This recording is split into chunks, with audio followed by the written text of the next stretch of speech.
Ex-Menteri Koordinator Bidang Politik, Hukum, dan Keamanan Menko Polhukam, Mahfud MD heran dengan tuntutan mahasiswa yang menolak efisiensi anggaran.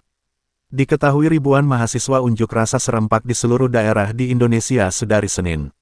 Salah satu tuntutannya yakni hapus program makan siang gratis dan tolak efisiensi anggaran pemerintah. Tidak seluruhnya gelap, banyak juga yang terang gitu ya. Dan yang terang itu tidak perlu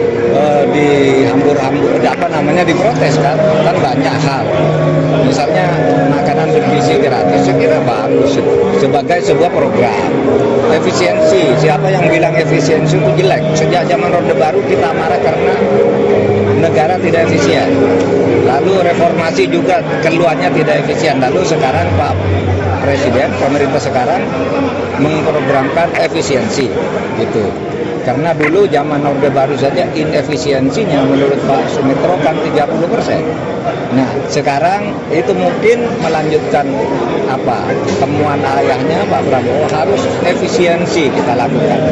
Kita hormati itu. Tetapi supaya selektif juga efisiensi itu terhadap hal-hal yang memang tidak efisien. Kickback di dalam proyek dan sebagainya. Yang seperti itu, kemudian jalan-jalan yang tidak ada gunanya, flexing di kalangan pejabat dengan menggunakan anggaran negara yang dimanipulasi.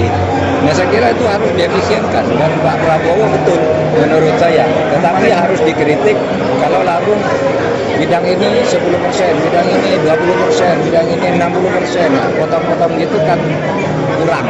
Yang paling merisaukan mahasiswa kan terkait UKT misalnya, pemangkasan di anggaran dan kemudian seperti apa? Kan sudah dijelaskan oleh Bu Menteri Keuangan ya, yang saya dengarkan bahwa pemerintah tidak akan mengurangi untuk bantuan pendidikan termasuk uang kuliah tunggal kan. Sudah dijelaskan. Kalau itu tidak perlu diresahkan saya kira.